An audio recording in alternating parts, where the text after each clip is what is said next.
안녕하세요 여러분, 루드비크입니다. 이번 영상에서는 도립전류를 제한하기 위해 사용하는 부품인 NTC 파워 서미스터의 선정 방법에 대해서 알아보겠습니다. 전원회로에 관련된 내용과 상품으로 현재 스토어와 블로그를 운영하고 있습니다. 많은 관심 부탁드리고요. 영상이 도움이 되신다면 구독 버튼도 잊지 않으시고 눌러주시면 감사하겠습니다.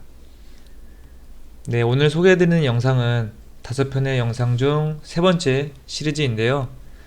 도립전류의 개념과 측정 방법에 대해 궁금하신 분께서는 영상의 재생 목록에 있으니 참고해주시면 감사하겠습니다.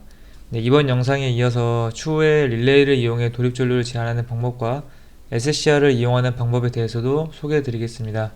많은 도움 되셨으면 좋겠습니다. 오늘 영상은 크게 두 부분으로 준비를 했습니다. 첫 번째로는 저항값과 크기를 고려하는 방법에 대해서 알아볼 거고요. 두 번째로는 NTC 파워 서미스터 적용 방법의 한계에 대해서 말씀을 드리겠습니다.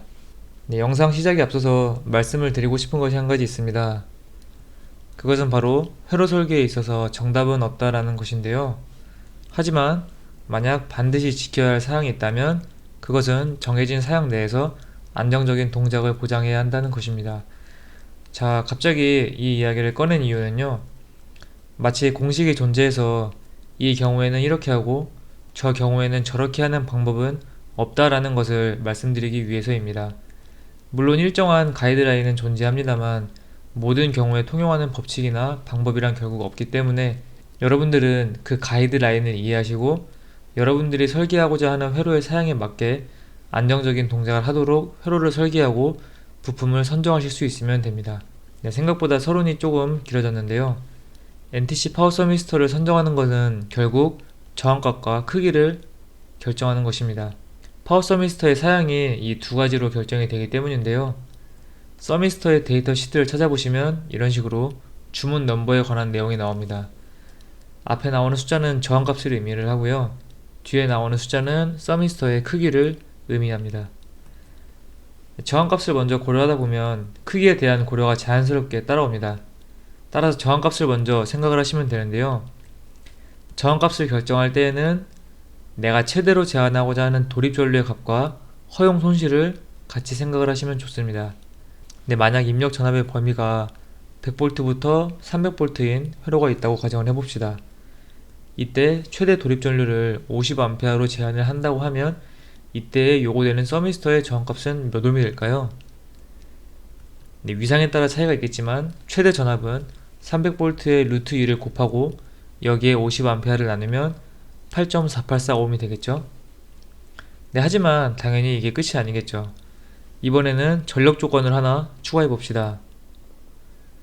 입력 전력으로 100W가 요구되는 회로가 있다고 한번 생각을 해볼게요. 그렇다면 이때에 최대로 입력되는 전류는 얼마가 될까요? 네, 최대 입력 전류는 전압이 최소일 때를 생각을 해야 되기 때문에 100W를 100V로 나누면 이때는 1A의 전류가 입력되게 됩니다. 네, 그렇다면 서미스터의 전력 손실은 계산을 해보면 I제곱 R에 의해서 무려 8.484W라는 아주 높은 값의 전력 손실이 일어납니다.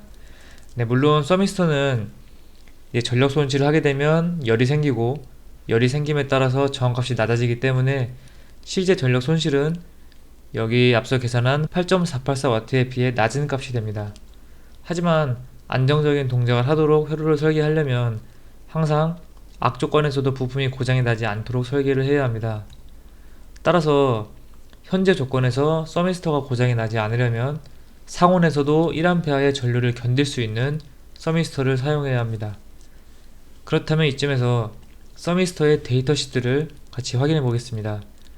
이렇게 크기 사양과 함께 저항값이 표기되는 것을 볼 수 있는데요.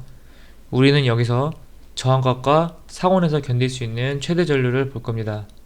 저항값은 이렇게 이 앞에 있는 값을 보시면 되고요. 상온에서의 견딜 수 있는 전류값은 여기에 있는 맥스 스테디 커런트를 보시면 됩니다. 요구되는 저항값은 8.484ohm이었고 25도에서 최대 1A는 견딜 수 있어야 한다는 결론이 났는데요. 이를 데이터 시트에서 찾아보면 8D7, 10D7, 그리고 8D9, 9D9, 10D9 이러한 서미스터가 이제 적당한 사양이 될 것 같습니다. 해당 서미스터들은 저항값도 요구되는 값에 얼추 맞고 25°C에서 1A를 견딜 수 있는 사양이기 때문에 회로가 동작한 이후에 서미스터가 열이 나고 저항값이 낮아지면 1A의 전류에 대해서 더 안정적으로 동작을 할 수 있게 되겠죠. 네, 하지만 사실 이렇게 간단하지만은 않은데요. 회로의 동작과 함께 서미스터에 생기는 전압 드랍으로 인해서 입력 전류가 더 높아지는 상황이 생길 수 있기 때문입니다. 이 내용은 영상으로 소개해드리기에는 다소 내용이 복잡해서 구체적인 설명을 이번 영상에서는 설명을 생략을 하겠습니다. 네, 앞서 소개해드린 방법을 이용하시면 그래도 대략적으로 파워 서미스터의 저항값과 크기를 결정하실 수가 있고요. 이제 거기에 더해서 많이 사용하는 사양으로 조금 더 마진을 두고 사용을 하시면 안정적이고 저렴한 가격으로 서미스터를 선정하실 수 있게 됩니다. 네, 그럼 이어서 서미스터의 적용 방법의 한계에 대해서 간단히 말씀을 드려보겠습니다. 전원장치의 전력 사양이 증가할수록 서미스터를 적용하는 방법에 어려움이 생기는데요. 전력 사양이 증가할수록 큰 전해 캐패시터가 필요하게 됩니다. 캐패시터는 용량이 증가할수록 ESR이 낮아지는 특성이 있는데요. 이는 라인 임피던스가 낮아지는 결과이기 때문에 돌입전류가 증가하게 되고 따라서 사양에 따라 차이는 있지만 높은 저항값의 서미스터가 요구됩니다. 하지만 저항값이 높은 서미스터를 사용하면 서미스터에 의한 전압 드랍이 생기기 때문에 입력 전로가 증가해버립니다. 그렇다면 따라서 큰 크기의 서미스터가 필요하게 되죠. 네, 이러한 상황은 사양에 따라 따져보면 사실 끝이 없습니다. 따라서 경우에 따라서 서미스터를 직렬로, 병렬로 조합해서 사용하는 전원장치도 많이 있습니다. 네, 하지만 이러한 방법에는 당연히 한계가 있겠죠. 그래서 사용하는 방법이 릴레이나 SCR을 이용하는 방법입니다. 네, 전원장치 관련 업종에서 종사하시는 분이 아니라면 사실 대부분의 경우에 있어 서미스터만 잘 선정해도 무리는 없는 것이 사실인데요.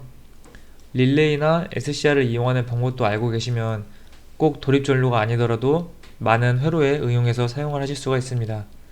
릴레이를 사용하는 회로에 대해서 먼저 소개를 해드리고 이어서 SCR을 적용하는 방법에 대해서도 소개를 해드리겠습니다. 네, 영상 시청해주셔서 감사드리고요. 도움이 되신다면 구독과 좋아요도 부탁드리겠습니다. 더 좋은 영상으로 다시 찾아뵙겠습니다. 감사합니다.